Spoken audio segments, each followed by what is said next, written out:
प्राणियों का जो स्वभाव है वो उनके कर्मानुसार भिन्न भिन्न जातियों में परमात्मा ने निश्चित किया है। जैसे शेर अपने स्वभाव के विरुद्ध घास नहीं खाता है, ठीक है जी। और अग्नि का धर्म मैंने उदाहरण देकर के बताया था। अग्नि में जो धर्म है वो अग्नि को धारण करने की आवश्यकता नहीं है, वो तो परमात्मा ने उसमें नियत किया है, निश्चित किया है। ये जड़ पदार्थों में ऐसा कोई अवसर नहीं है, कोई संभावना नहीं है कि वे किस धर्म को धारण करें, किस भाव को धारण करें, किस रूप को धारण करें। वो तो परमात्मा उनका अपना स्वभाव नियत करके देते हैं। तो उनको तो किसी निमित्त से अपने धर्म को न ग्रहण करना है और बोलो न छोड़ना। अग्नि का अग्नित्व क्या है? उष्णता। समझ गए? ऐसे ही सब संसार की वस्तुओं के अपने अपने गुण हैं, धर्म हैं, वस्तु के स्वभाव हैं। तो वहां ये अवसर नहीं है कि उनको धर्म का पाठ पढ़ाया जाए। न वो पढ़ सकते हैं, न धर्म को ग्रहण कर सकते हैं, न छोड़ सकते हैं। उनके भीतर परमात्मा ने जो स्वभाव निश्चित किया है उन वस्तुओं में वही होता है।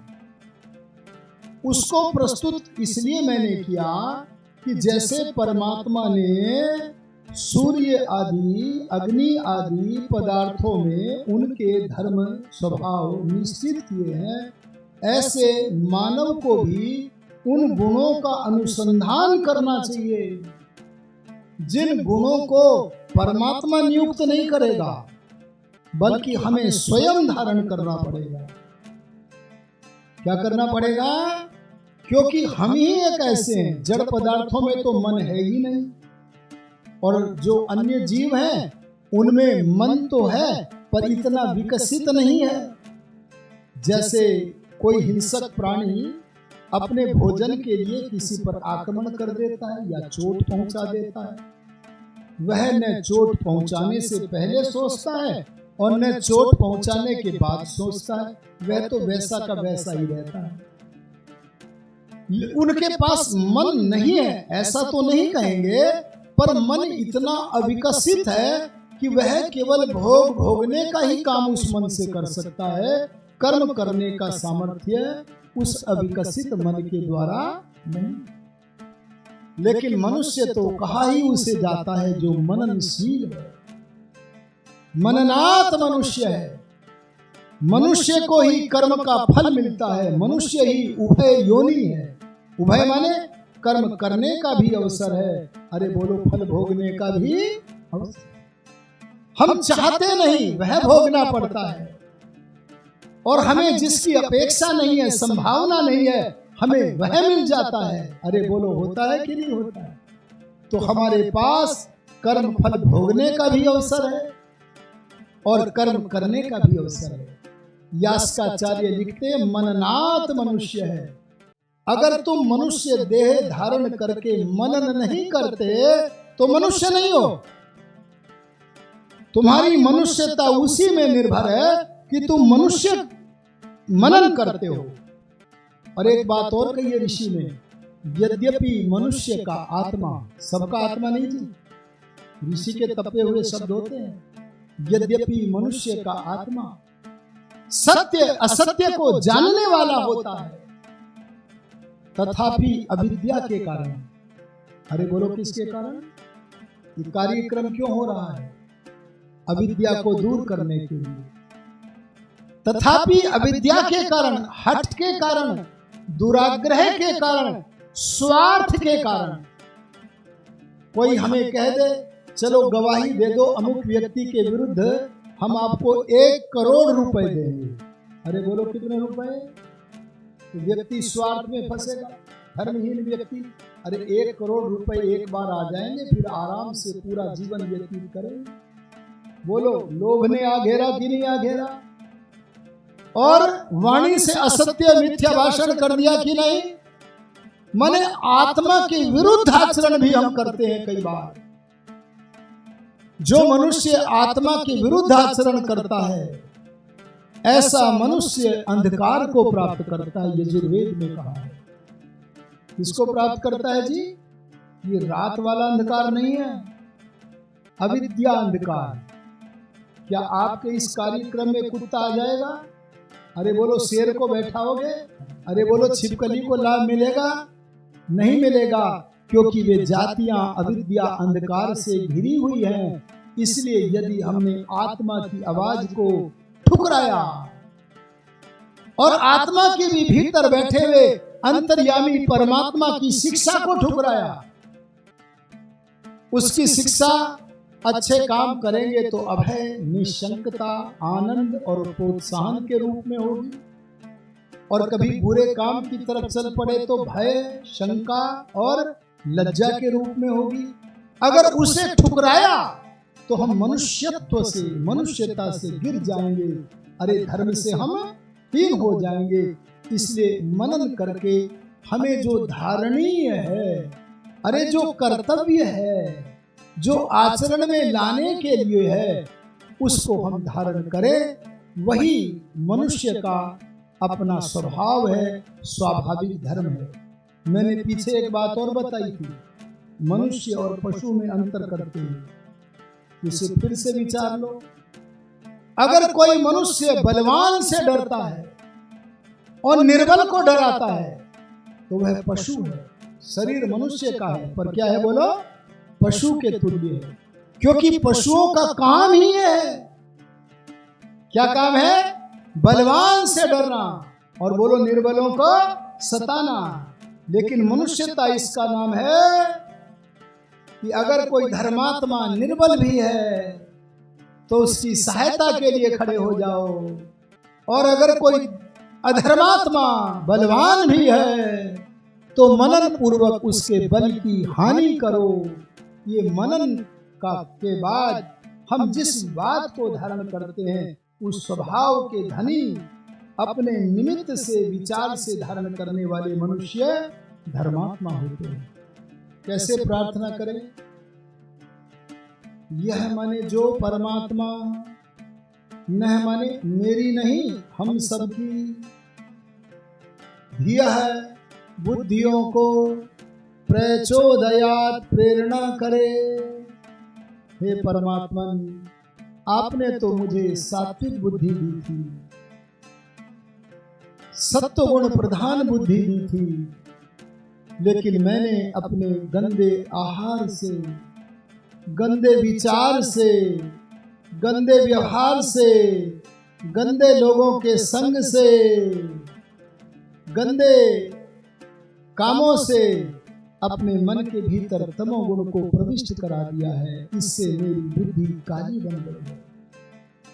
मैं जो देखना चाहता हूं वो दिखता नहीं। कभी कभी मैं सोचा करता हूं, अरे जब गाय का बछड़ा अपनी मां की सेवा नहीं करता तो मैं क्यों करूं? लेकिन अगर मेरे में सात्विक बुद्धि होवे तो मैं जान जाऊं कि गाय के बछड़े को चलना गाय नहीं सिखाती और मेरे को तो चलना मेरी मां ने सिखाया। अरे पशु है वो, इसलिए अपनी मां की सेवा नहीं कर पाता। मैं मनुष्य होकर के भी अगर कृतज्ञ बन जाऊं तो ये मननशीलता नहीं है। हे प्रभु, मैं पुरुषार्थ करता हूं, निरंतर सावधान रहता हूं। मेरे मन में न जाने कैसी कैसी गंदी वासनाएं हैं। लोग मुझे नाना उपाधियों से पुकारा करते हैं। कोई विद्वान कहता है, कोई डॉक्टर कहता है, कोई कुछ कहता है, लेकिन अपने मन की कालिमा को मैं जानता हूं और आप भी जानते हैं। हे प्रभु, मैं पूरी शक्ति लगा रहा हूं अपने मन की कालिमा को धोने के लिए। मेरे भीतर देवासुर संग्राम चलता है। मेरे मन के भीतर जो अच्छी प्रवृत्तियां हैं उनमें और जो गंदी प्रवृत्तियां हैं उनमें कभी कभी संग्राम चलता है। पर हे प्रभु, मुझे इतना बल दे दो कि अगर मेरे सामने पाप का ढेर आ जाए, अरे बोलो क्या आ जाए? पाप का ढेर आ जाए तो मैं उसे धक्का दे करके हटा सकूं। हे परमात्मन मेरे अंदर काम वासना है। एक चैत्र नाम की स्त्री को देखकर ही वासना से दुखी नहीं होता, अगर वैशाख नाम की स्त्री है उसे देख करके भी दुर्बल हो जाता हूँ। अरे ज्येष्ठ नाम की दिखे तो उसे देख करके भी दुर्बल हो जाता हूँ। हे प्रभु इन वासनाओं से को हटाने का प्रयत्न करता हूँ। हे प्रभु अगर मेरी कोई इच्छा पूरी नहीं होती तो मेरे को क्रोध आता है, लेकिन मैं अब तो आपके आंगन का खिलाड़ी बनने के लिए अपने क्रोध को समाप्त करने के लिए पूर्ण पुरुषार्थ कर रहा हूँ। आप मेरी सहायता करो। हे प्रभु मेरी बुद्धि में तमोगुण के कारण दिखता नहीं था, लेकिन आगे चल करके अब दिखने लगा है। पर क्या करूं, अभी सत्व गुण कम है, रजोगुण ज्यादा है, तो दिखता तो है पर थोड़ी सी देर के लिए हट जाता है। मेरे बुद्धि में ऐसा प्रकाश स्थायी करो जैसे राम के जीवन में, दयानंद के जीवन में किया। इसके लिए मैं 1 महीने में, अरे 1 महीने में न कर पाया तो 6 महीने में, अरे और कमजोर अगर मैं हुआ तो 1 साल भर में अपने भीतर सत्व गुण को विकास करके रहूंगा। इसके लिए हे पिता आप मेरी सहायता करो। ऐसी ऐसी प्रार्थनाएं अपने पुरुषार्थ के साथ यदि आप करेंगे तो आपको परमात्मा की सहायता मिलेगी। मनन करने का मतलब है आत्मावलोकन करना। जैसे श्री राम जी या कहिए स्वाध्याय करना। मनन माने अपना अध्ययन करना। स्वस्य अध्याय है स्वाध्याय, अपना रीडिंग करना, अपना अध्ययन करना। एक उदाहरण देता हूं ऐतिहासिक। श्री राम ने हनुमान जी को एक काम सौंपा, जाओ लंका में सीता का पता लगा के लाओ। कहां है? तो राम सीता का पता भला दिन में कैसे, वो हनुमान सीता का पता दिन में कैसे लगाते, कोई भी देख ले। रात्रि में गए और गए ढूंढने तो वहीं गए जहां महिलाओं के कक्ष थे, और महिलाओं के एक एक कक्ष को देख रहे हैं। एक कक्ष में रुके और रुक करके देखा, आहा इस कक्ष में तो एक भव्य महिला, कोई दिव्य महिला सो रही है, यही माता सीता होंगी। लेकिन रुके और देखा, अरे इस कक्ष में तो श्रृंगार की सामग्री रखी है, प्रसाधन सामग्री रखी है।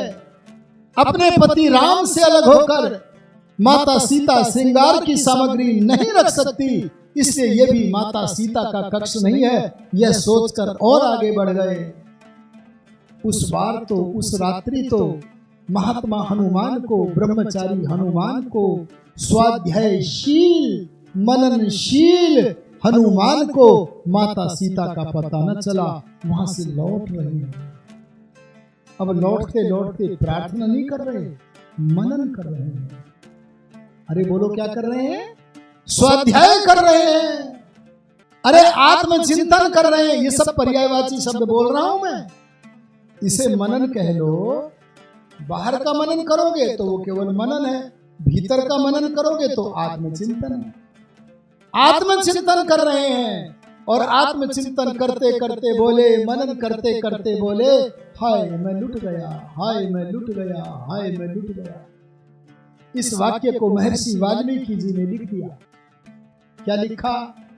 परदारावरोधस्य प्रसुप्तस्य निरीक्षणम् इदं खलु ममात्यंतम धर्मलोपम करिष्यति। क्या बोले? हनुमान बोले, मैंने रावण के महलों में पर नारियों को अस्त व्यस्त वस्त्रों में देखा है, उगड़े हुए जैसे तैसे वस्त्रों में पर नारियों को देखा है। ऐसे पर नारियों को देखने से मेरा धर्म चला गया। अरे बोलो क्या चला गया? मेरा धर्म चला गया। हाय धर्म चला गया तो मेरा तो सर्वस्व चला गया, मैं लुट गया। ऐसे रोदन कर रहे हैं, रो रहे हैं। बोलो ये मनन है कि नहीं? लेकिन जब मनन आगे बढ़ता है तो मनन आगे बढ़ते बढ़ते, स्वाध्याय आगे बढ़ते बढ़ते, अरे चिंतन आत्मचिंतन आगे बढ़ते बढ़ते, वही हनुमान जो कह रहे थे मैं लुट गया मैं लुट गया, वही हनुमान बोले, हाय मेरा तो कुछ भी नहीं लूटा, मेरा तो कुछ भी नहीं लूटा, मैं तो स्वस्थ हूँ, अपनी स्थिति में हूँ, संभला हुआ हूँ। क्या हूं मैं? बोलो, कहां चले गए थे? संभला हुआ हूं। मैंने स्त्रियों को देखा पर संभल के देखा। क्या संभले हुए थे? बोले मेरी ये आंखें, मेरी ये चर्म चक्षुएं और मेरा मन जिस समय पर नारियों को देख रहा था उस समय मां को ढूंढ रहा था। हर नारी को मैं मां की दृष्टि से देख रहा था। आहा, जब मैंने मां की दृष्टि से देखा है तो मेरे मन में किसी भी प्रकार का विकार आना संभव नहीं है। ऐसी पवित्र दृष्टि से देख करके मैं जान गया मेरा कुछ भी नहीं लूटा, मेरा कुछ भी नहीं लूटा। बोलो, ऐसा मनन करने वाला मनुष्य जिस ग्राह्य वस्तु का ग्रहण करता है, अरे धारण करता है, वह धार्मिक बनेगा कि नहीं बनेगा? इसलिए हमें मनन करके जो अच्छा लगे उसे धारण करना चाहिए। जिसे धारण किया जाता है उसी का नाम क्या है? धर्म। और वह धारण जिसको किया है वह धर्म के तत्व धारण करने वाले की रक्षा करते हैं। ये परमात्मा की व्यवस्था से होता है। इसीलिए शास्त्रों में कहा है धर्मो रक्षति रक्षिता।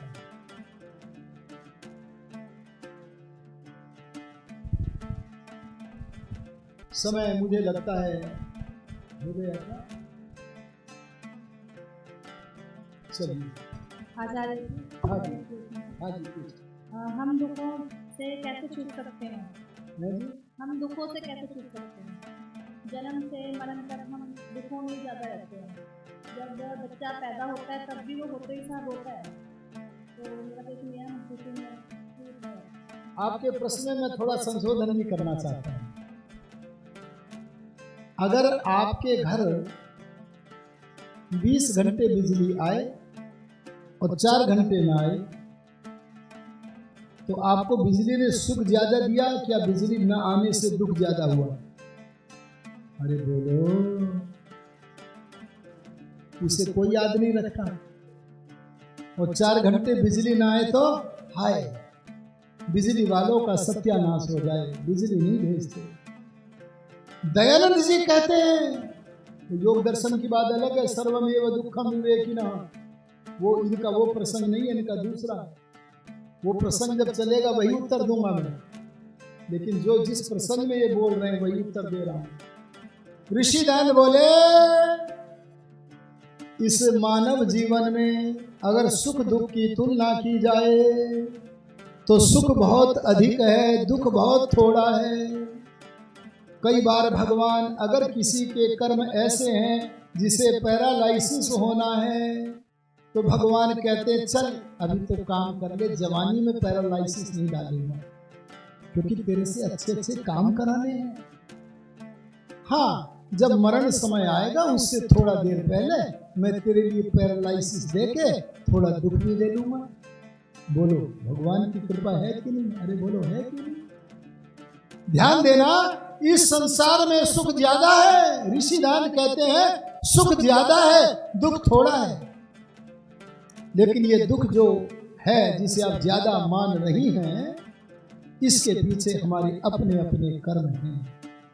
अपने कर्म के बिना, सुनो यार, अपने कर्म के बिना रत्ती भर भी कम या ज्यादा मनुष्य को, किसी भी जीव को सुख या दुख प्राप्त नहीं हो सकता। हमें सुख प्राप्त करने के और दुख प्राप्त करने के 3 साधन हैं। अरे बोलो, कितने? उन साधनों के नाम है आध्यात्मिक, एक का नाम है आधि दैविक, अरे बोलो एक का नाम क्या है? आधि भौतिक। आध्यात्मिक माने अपने आप दुख इकट्ठे कर लिए।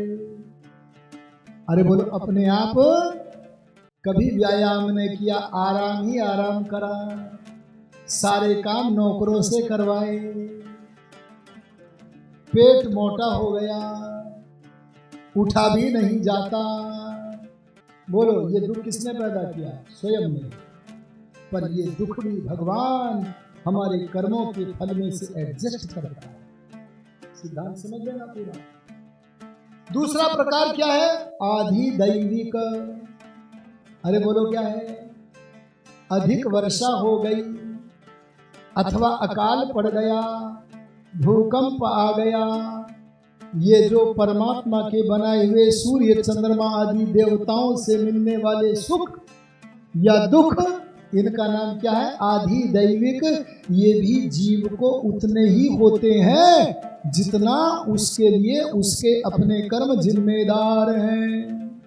कई बार लोग ये कहते हैं, हाय मैं तो अकस्मात सिर फुड़वा बैठा। क्या कहते जी? अकस्मात सिर फुड़वा बैठा। हमने कहा क्या हुआ अकस्मात? बोला अरे मैं जा रहा था सड़क बराबर में मकान थे, मकानों के छज्जे निकले हुए थे, और मैं जब निकला एक छज्जे के सारे, मैं निकला ही था कि तुरंत मेरे ऊपर छत का छज्जा गिर गया, मेरा सिर फूट गया। बस इतना अच्छा हुआ, मरने से बच गया। मेरी तो दिमाग भी खराब हो गया, स्मृति भी भंग हो गई। बोलो ये अकस्मात है या किसी कारण से है? अरे आप अपनी योजना से जा रहे थे और वह छज्जा अपनी निर्बलता से गिर रहा था, लेकिन आप दोनों की प्लानिंग नहीं थी मैं जाता हूं तो गिरना, लेकिन परमात्मा के ज्ञान में तो दोनों थे। यह इस समय निकलेगा, यह इस समय गिरेगा। इसलिए संसार की कोई भी वस्तु अकस्मात नहीं होती। मैं यहां पर आया हुआ हूं, कल्पना करो कि मैं भ्रमण करने के लिए पांडुचेरी जाऊं और कोई मेरा बाल सखा अपने व्यापार के लिए पांडुचेरी आए, बाजार में मिल जाए और मिल करके वह कहने लगे वाह वाह हम तो अकस्मात मिल गए। अरे बोलो क्या अकस्मात मिले हैं? अरे मैं वेद प्रवचन के लिए एक कारण के लिए आया हूं और वह अपने व्यापार के कारण को लेके आया है। बस अंतर इतना है, हम दोनों ने पहले से प्लानिंग नहीं की थी। इधर से मैं आता हूं, उधर से तुम आओ, दोनों मिलेंगे, ये प्लानिंग नहीं की थी। इस प्लानिंग न करने को अकस्मात कहना ये गलत है। मैं अपने कारण से आया हूं, वह अपने कारण से आया है। ऐसे ही हम जब जब अकाल के कारण, कोरोना के कारण, अरे अतिवृष्टि के कारण, अल्पवृष्टि के कारण, भूकंप आदि के कारण जो सुखी, भूकंप के कारण सुखी तो नहीं होते, पर अगर अनुकूलता होती है, जैसे कि सूर्य की अनुकूलता, वर्षा की अनुकूलता, तो जहाँ जहाँ अनुकूलता होती है उससे जो सुख मिलता है उसमें हमारे कर्म ही उत्तरदायी हैं, और जो दुख मिलता है अरे बोलो उसमें भी हमारे कर्म ही, ये कर्म व्यवस्था के लगातार कई प्रवचन सुनने पड़ेंगे तब जाके आएगा। अब तो सूत्र रूप में शंका समाधान करता हूँ, और भगवान ने कुछ बदमाश भी भेज रखे हैं। अरे बोलो कौन भेज रखे हैं? बदमाश को मैं और शब्द बोलूं, दुष्ट भेज रखे हैं। और उनको कह दिया सुन लो भगवान के भेजे हुए हैं। मैं क्या कह दिया? जाओ चारों तरफ दुष्टता करो और मैं तुम्हें कोई दंड भी नहीं दूंगा। आप जानते हो ऐसे दुष्टों को कि नहीं जानते? अरे बोलो कोई जानता है कि नहीं? भगवान बोले जाओ तुम्हें छोड़ दिया, दुष्टता करो, जिसको चाहो मारो काटो, और तुम्हें इस कर्म का कोई फल भी नहीं मिलेगा। बोलो ऐसे दुष्टों को जानते हो? ऐसे दुष्ट क्या है? शेर। अरे बोलो क्या है? छिपकली। अरे बोलो क्या है? सांप। ध्यान देना, इस माध्यम से भी गाय दूध पिलाती है तो सुख देती है। ये जो माध्यम है, इन माध्यमों से आधि भौतिक ढंग से हमें जितना जितना सुख मिलना योग्य है, दुख मिलना योग्य है, उतना उतना ही मिलता है, न उससे कम न उससे ज्यादा। इसलिए जो दुख आप प्राप्त करते हैं उसके लिए हमारे अपने ही कर्म जिम्मेदार हैं।